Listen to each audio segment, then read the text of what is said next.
السلام عليكم ورحمة الله وبركاته. ما ogtahay inaysan micno badan sameynaynin website-kaaga inuu qurux badan yahay ama uu responsive yahay hadduusan fududeyn. Ha ku andacoonin inuu internetka culus yahay iyo waxyaabo lamid ah sababtoo ah qaladka wuxuu ka jiraa tiknoolajiyada adiga aad isticmaalaysa ama toolska isticmaalaysa. jQuery, Ajax iyo Pure JavaScript add-on manipulationska ku sameynaysa waxaa laga tagay isticmaalkooda mostly 10 sano ka hor. Mana aha hadda xalka lagula taliyo inay isticmaalaan dadka developerska ah. ka waran haddii lagu dhihi lahaa website-ka aad samaysay aad boqolaal saacadood ku bixisay aad ku dhafartay u bedel mobile native app ah, waan hubaa in uusan xal ka fududeyn oo waqti badan iyo fikir badan ka qaadan doono. haddaba muxuu xalka yahay? aniga xalka ku haayo soo dhawaaw. weli hore ma maqashay React? weli ma isku dayday inaad isticmaashid React? waa number 1 framework-iska la isticmaalo loogu talagalay in lagu develop gareeyo single page applications-ka kaasoo website-kaaga ka dhigayo fudeed una bedelayo ama ka dhigayo in uu website-kaaga u dhaqmo sida web application ku install gareysan client-iga browser-kiisa.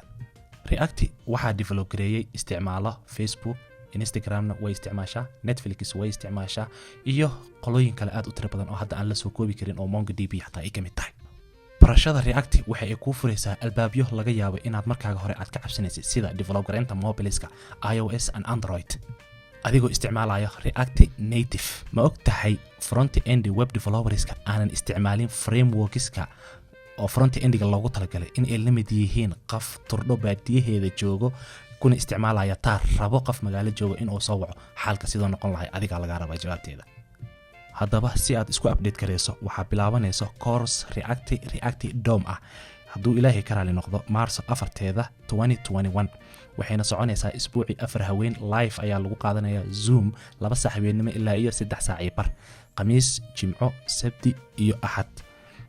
course-kan React-ga waxaad ku baranaysaa sida React app loo develop gareeyo, sida loola macaamilo API-yada, sida loo manage gareeyo statuska adigoo isticmaalaya Redux-ka, sida loo dhiso stateless iyo stateful components, class and functional components iyo waxaan ku soo ganaanudi doonaa hadduu ilaahay nafta nagu simo project oo aan ku dabaqi doono aan sameyn doono SMS API-ga my SMS oo hormuud ay leedahay anagoona frontigen endigen ku xireeno system message diri karo qof client lagu diiwaan gelin karo loo edit gareyn karo iyo projectgaas ayaan ku sameynaynaa. haddii aad rabtid inaad isdiiwaan gelisid fadlan riix linkiga la socdo videogan si aad isku diiwaan gelisid. waad mahadsan tahay.